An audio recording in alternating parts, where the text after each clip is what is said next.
Missing in Hushtown Season 1 is proudly sponsored by the following: Relive Studio, Andy B's Boutique, 615 Real Estate Advisors, and Hometown Connect. Thank you to our sponsors. This episode is sponsored by Prater Industrial Services, providing complete piping construction on the industrial level. Small Towns Talk, and we've been listening. I'm your host, Jules Thorpe, an independent investigative podcaster living in the same town where Jennifer and Adriana Wicks went missing from in 2004. This is Missing in Hushtown, Season 1, Chapter 7, Joey, According to Others.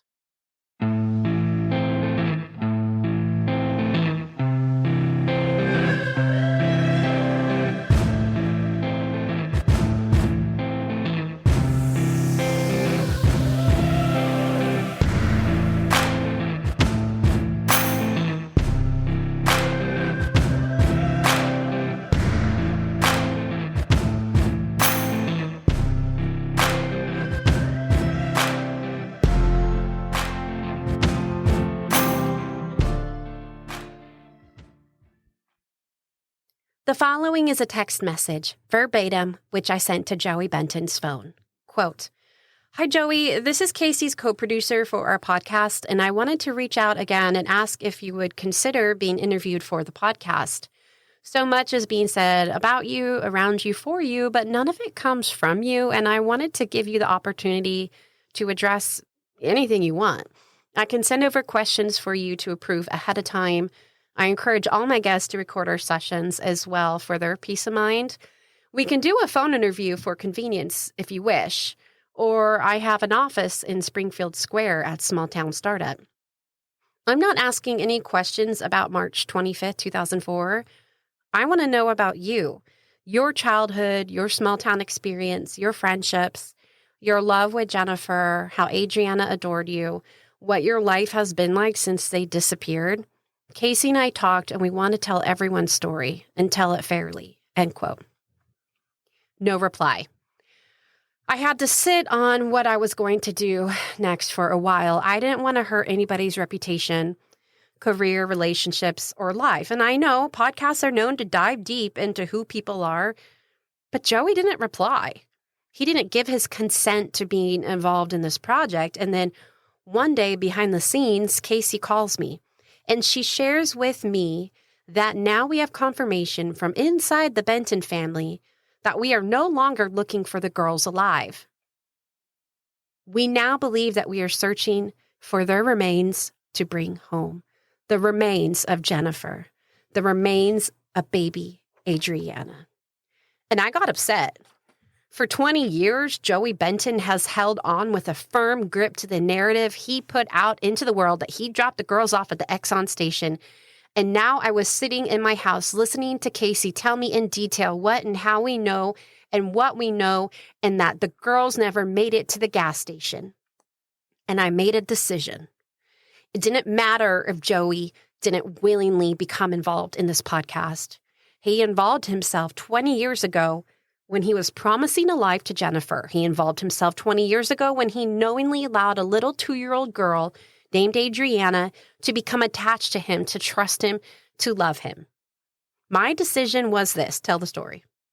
Tell the story as involved, as respectful, but as truthful as I could, because Jennifer and Adriana Wicks never got to have a say in how their lives ended.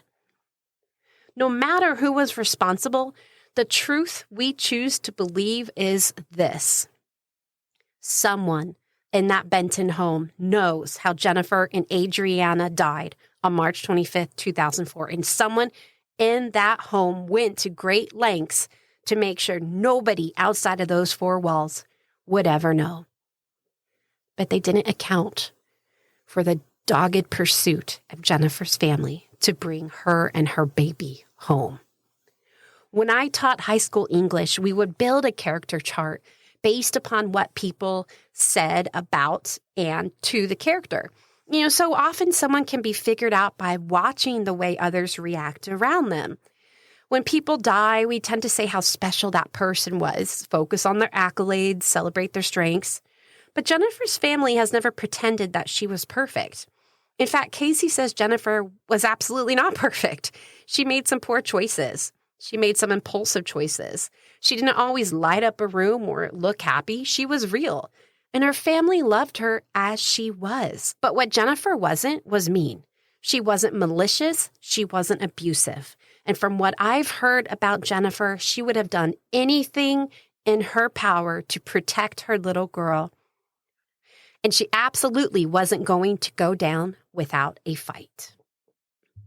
Now, I do not believe we can even truly scratch the surface on someone's identity without knowing them in some degree. We need to know their upbringing, their bonded relationships, their experiences, their successes, their failures, their traumas, etc. Everything that someone has gone through has, shaped who they are. It's true for me. It's true for you listening. And since we cannot get close enough for the podcast to tell Joey's story, all we can do is tell it in relation to Jennifer, because after this is a story for Jennifer and Adriana. And Jennifer loved Joey. She did. Jennifer loved you, Joey, if you're listening. Jennifer truly loved you, Joey. Adriana truly loved you, Joey. And you were the last known person to see her alive. So let's share what we know about Joey according to others. Joey is the youngest child to parents Cynthia Binkley and Joseph Frank Benton. Now, it does at times get confusing, as there are two individuals in the household that go by Joe. But to clear any confusion, Joey, Jennifer's fiance, will always be Joey in this podcast. And as I battle what is ethical in podcast journaling in regards to how much to share about Joey and his life, I go back to the foundations of my company, Anley Audio House, LLC. When I formed that company, I put one question down in front of me that I always want to ask. Am I helping the case or hurting the case?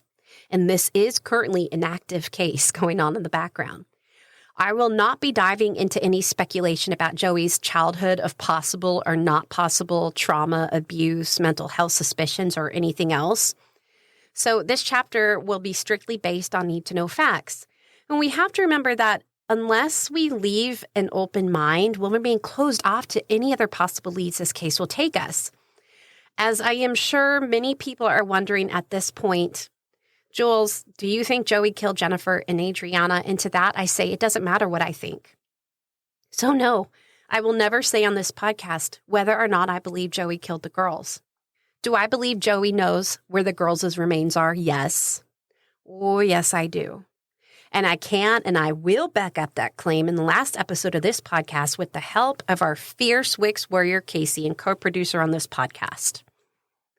And if I may be bold enough to say this out loud on a nationally published podcast, it is my opinion after 15 months of intense research that Jennifer and Adriana Wicks never left the Benton property alive.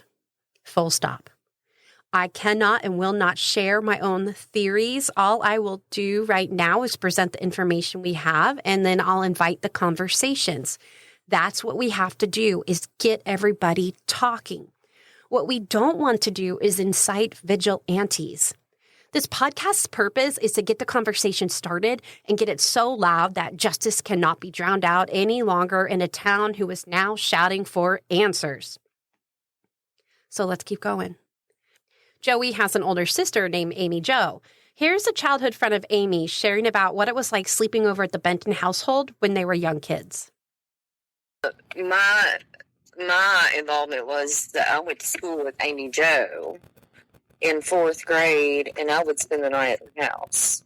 And it's just really weird things that would happen over there at that time that I didn't think of as a 4th grader, but now that I'm 40-something, that it's just really not right. Well, I would get to the house, like after school. I lived down the road from her, and the parents to, like, my parents were all, like, real nice and everything.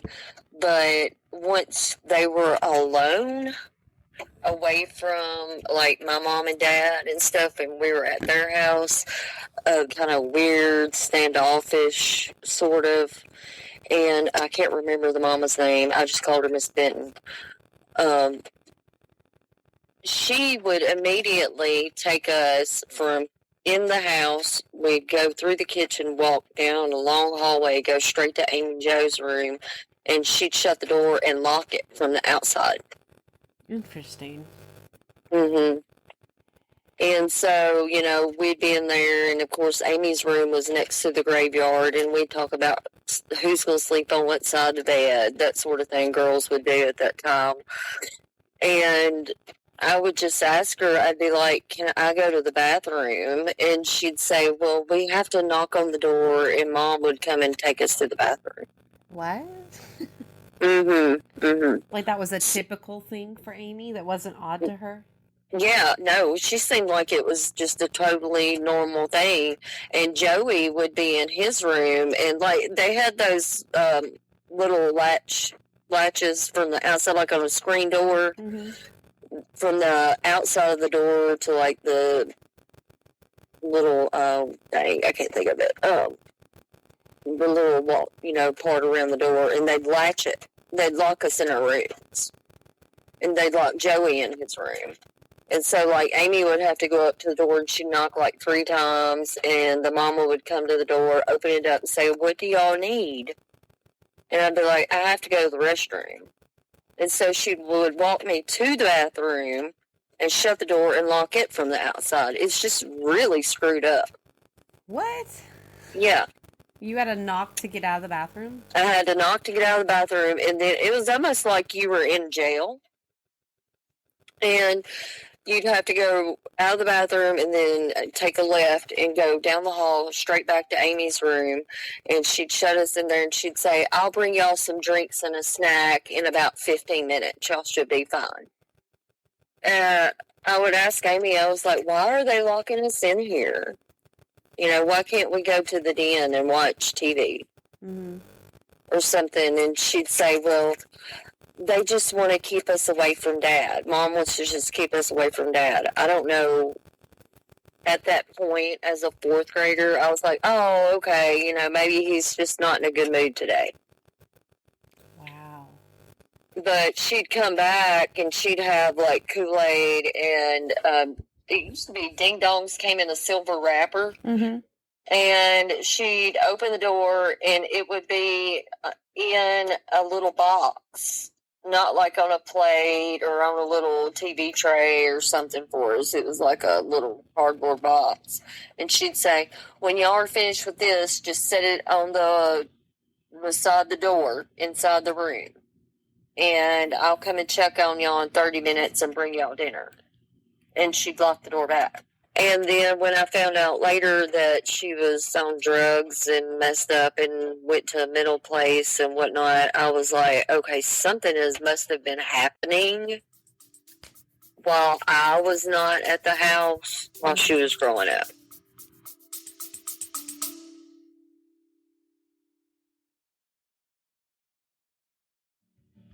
Don't go anywhere. We'll be right back. 615 Real Estate Advisors. People over profit. 615 Real Estate Advisors are committed to bringing people in our community home every single day. This includes Jennifer and Adriana Wicks. Located in Robertson County, Tennessee, 615 Real Estate Advisors proudly serve all of Middle Tennessee. Andy B's Boutique. Custom tees for all your needs. Creating faith, pet, and family-friendly designs for all. Visit shopandyb's.com for an exclusive Jennifer and Adriana Wicks shirt. Andy B's Boutique will donate profits from each Wicks shirt back to the Wicks family to fight for justice. That website is shopandyb's, ANDIBS.com.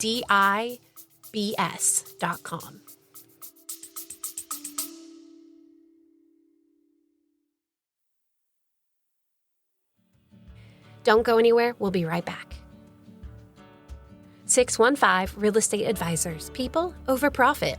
615 Real Estate Advisors are committed to bringing people in our community home every single day. This includes Jennifer and Adriana Wicks. Located in Robertson County, Tennessee, 615 Real Estate Advisors proudly serve all of Middle Tennessee. Andy B's Boutique. Custom tees for all your needs. Creating faith, pet, and family-friendly designs for all. Visit shopandyb's.com for an exclusive Jennifer and Adriana Wicks shirt. Andy B's boutique will donate profits from each Wix shirt back to the Wix family to fight for justice. That website is shopandybs, ANDIBS.com.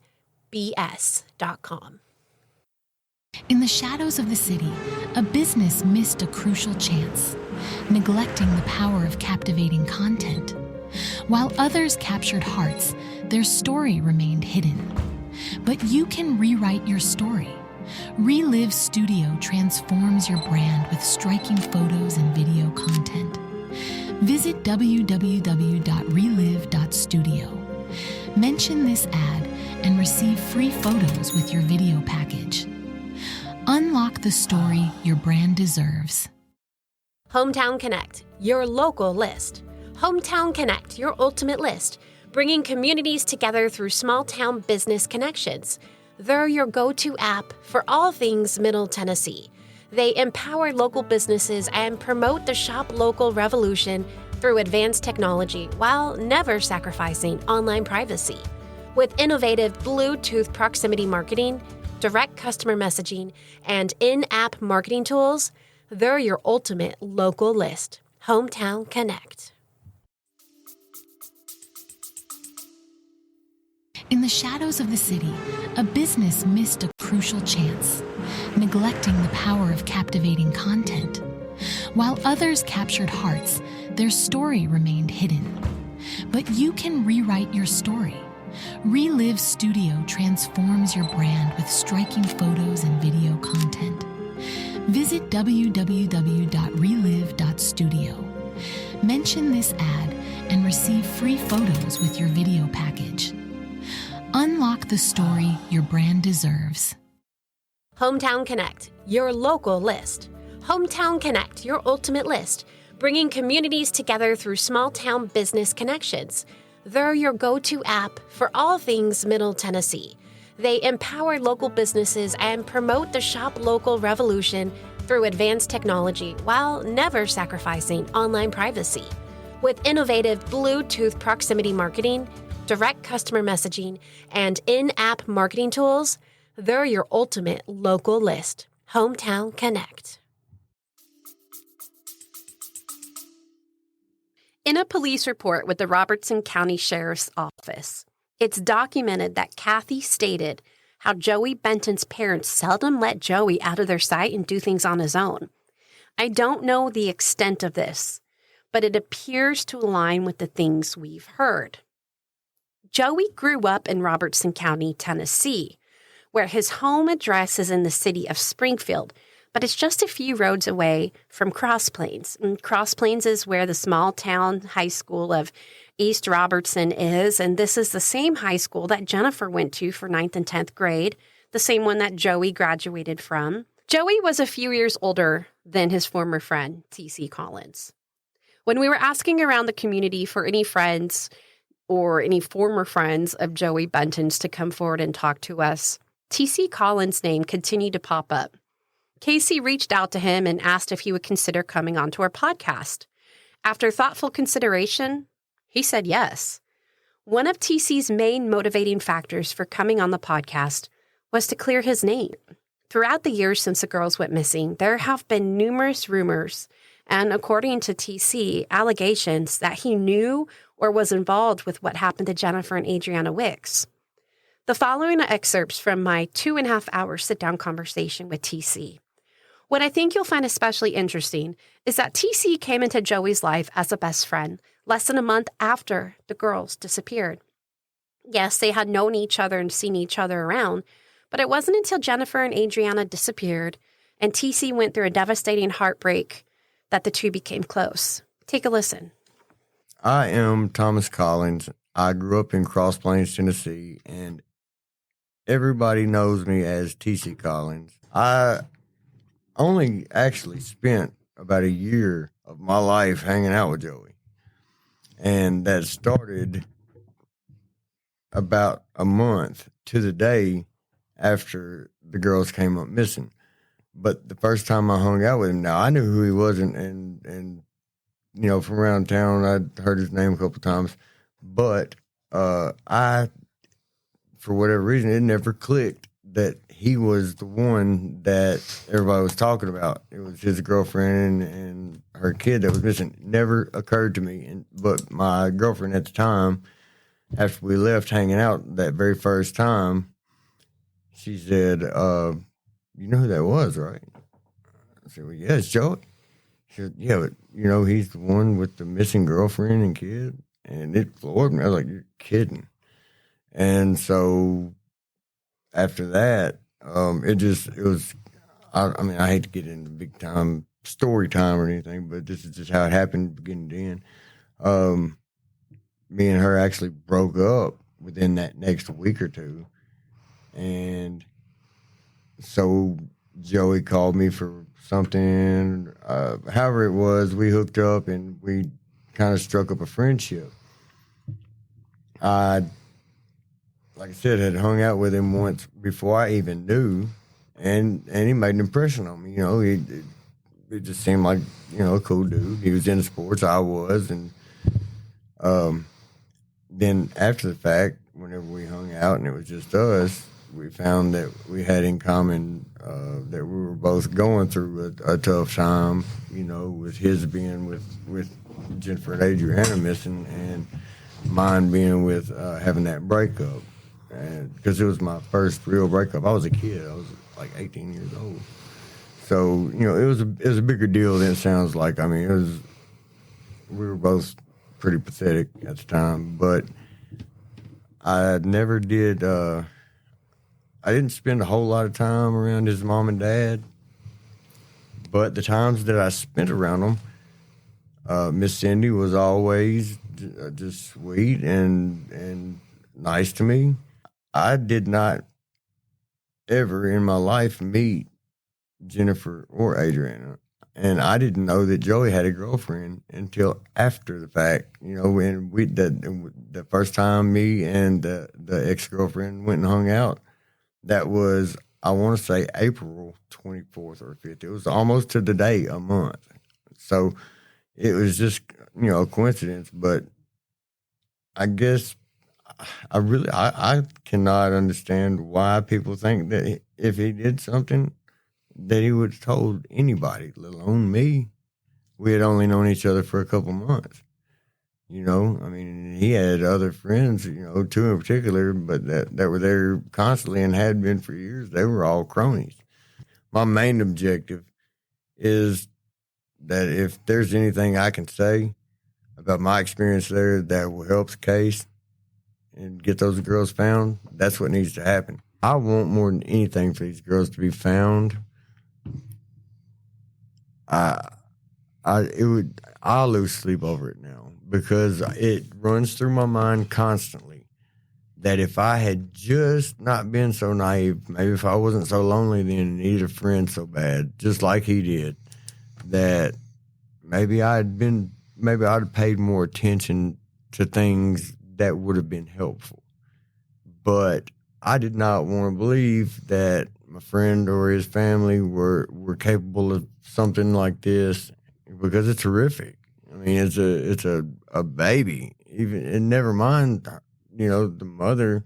I mean, just the baby alone is enough to make me feel like I don't know how anybody's capable. I mean, honestly, I did not have a reason. I knew in the back of my mind I had to be careful about making assumptions or presumptions, because me and him were compatible and I liked him and I needed a friend, and I knew that. I'm smart and I've got enough wherewithal to know that.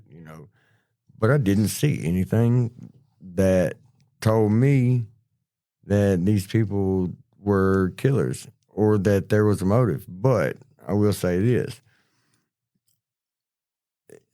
I don't know why they've asked me so many questions over the years, because in the past maybe month or two, I found out more about Jennifer and Adriana and the case and the Bentons and that whole time period right before I came around than I have ever known. Never witnessed him do a search or even participate in an event or a search. And I definitely never witnessed him try to call her. Actually, I guess in 20 years, that's the first time I've ever really put that one together. I never really did see him try to find them. I mean, I know, it's been said, you're not doing anything to help. But no, actually, to my knowledge, I'd never once seen him take any initiative. But now, at the same time, what I was, my frame of mind then was, well, they broke up, and he said he was done, period, didn't want her around. It's crazy. Where I'm from, small town, and it's funny how everybody talks until it makes a difference. I talk because I'm not scared. I'm going to tell what I have to say, period. I'm not afraid. And the thing is, everybody, I've asked a million times, what is my motive for not telling? Everybody knows I didn't know Joey then. I just happened to meet him like a month later. I mean, not meet, but it was the first time we ever spoke one-on-one. Please understand, I'm 100% different person today than I was then. I want to put a stop to it because there's a couple things I need to say.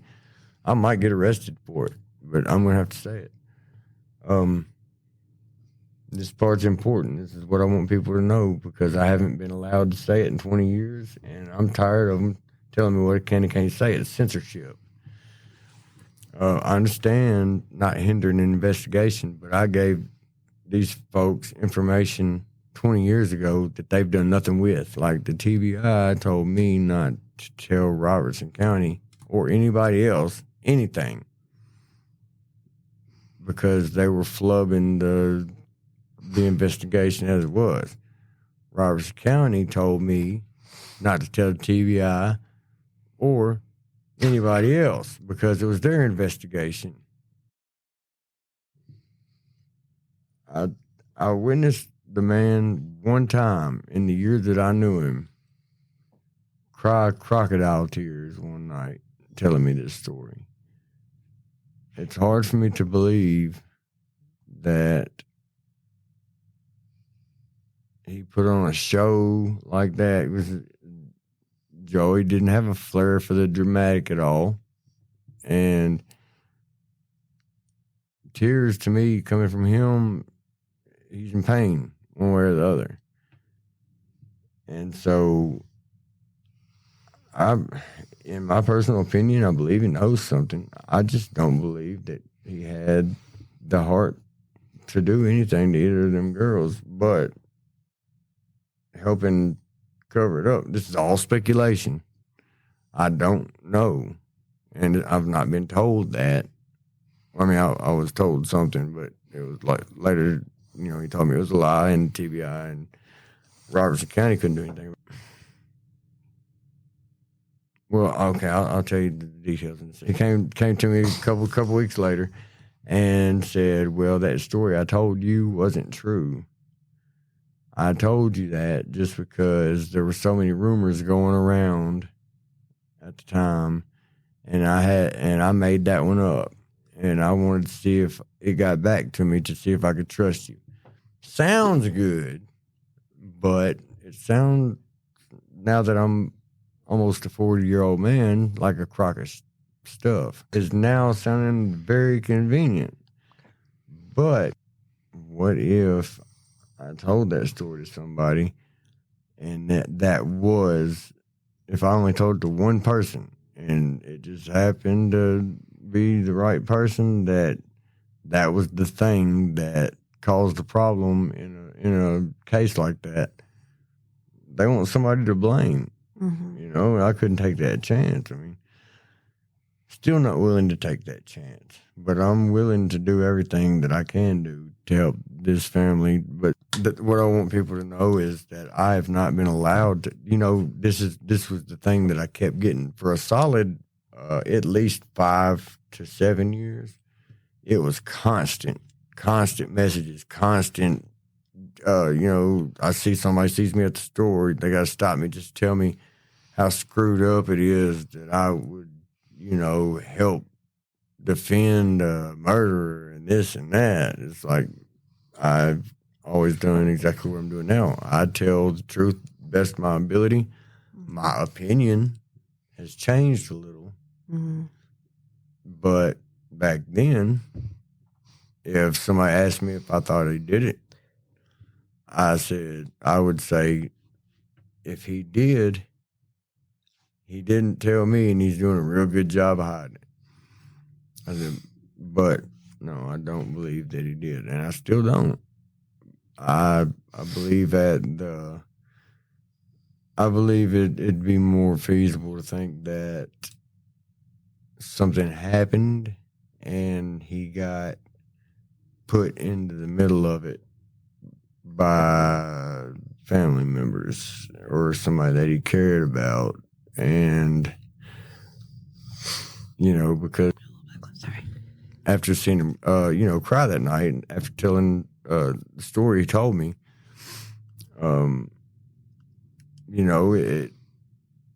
it just appeared to me that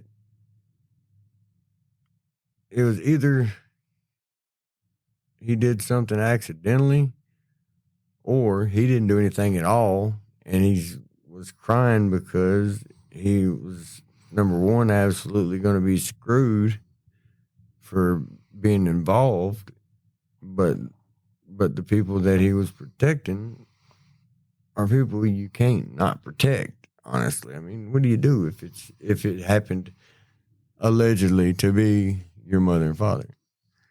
I've asked myself that a million times. What would I do if my mom and dad, totally different situation, totally different people, but if that had happened, what would I do? If something like that happened. But I still am holding on to hope that they are innocent, but I'm not holding on very much. I think it's more pride and ego telling me that I was so naive that I missed something that big, because now I feel like I should have asked more questions. I should have paid more attention. But like I said, I did not want to know. Plausible deniability. The duplicity of Joey, the side that others saw who was patient with Adriana, kind to Adriana, and loved Adriana, the side of Joey who wanted to become a family with Jennifer, the side of Joey who hand-built and carved a wooden rocking horse for Adriana, one that was still there in the party barn when TC became friends with Joey after the girls' disappearance. The handmade rocking horse that he made for Adriana, that was like one of the first things that I saw when I came in. I was like, oh, cool rocking horse, because it was a nice little rocking horse. And he said, yeah, I built that for Adriana. She never even got to sit on it. I want to say he didn't burn it or anything. But I'm not saying he didn't. I know that a lot of the wood that was around there got burned. But, we had a bonfire in the same spot every night for like 3 months. When we look at single incidents, like the time Joey brought out a gun and threatened to harm Jennifer and Adriana back in the fall of 2003, it's just that, an incident. However, what we want to make sure is that this isn't a pattern of behavior, and unfortunately, I do believe it is. But then there's that other side of Joey, the Joey who appeared to struggle with drug addiction, who had police reports filed on him by other girlfriends for his aggressive behavior. I say all this to say, how could a family who knows this history be so shocked when people start to wonder if they had anything to do with the disappearance of 2 girls who were living on their own property? But then again, if the girls' remains were on the property, wouldn't cadaver dogs be able to find them? What if I told you that 3 different cadaver dogs with 3 different handlers hit on one spot in the woods on the Benton property? Next time on Missing Confession.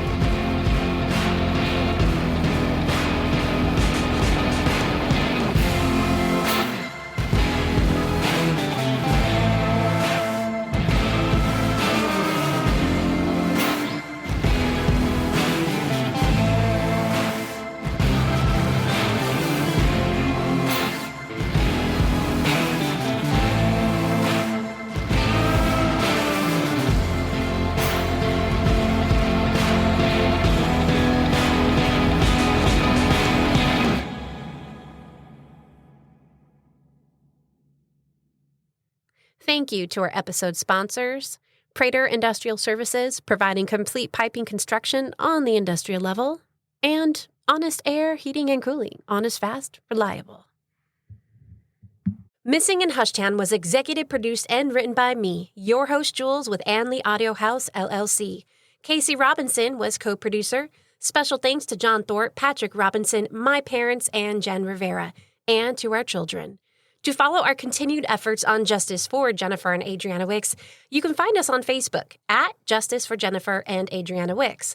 This page is personally managed by Casey herself, and you can find me, Jules, on Instagram at YourHostJules. Notes and updates can be found on our website, www.missinginhushtown.com. Please help us continue to grow by considering leaving a 5-star review and rating wherever you're listening. If you have a tip for this case, please call 1-800-TBI-FIND or dial the anonymous tip line at 615-562-0819. Help us bring the Wicks girls home. To donate to this family's continued fight for justice, please visit GoFundMe.com/Jennifer and Adriana Wicks.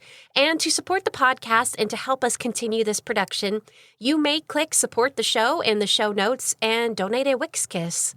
10% of all profits from season 1 of Missing in Hushtown will be given to the Wicks family indefinitely. As always, you're wanted, you are loved, and you deserve to be found. Don't you forget it. I'll see you next time. Bye.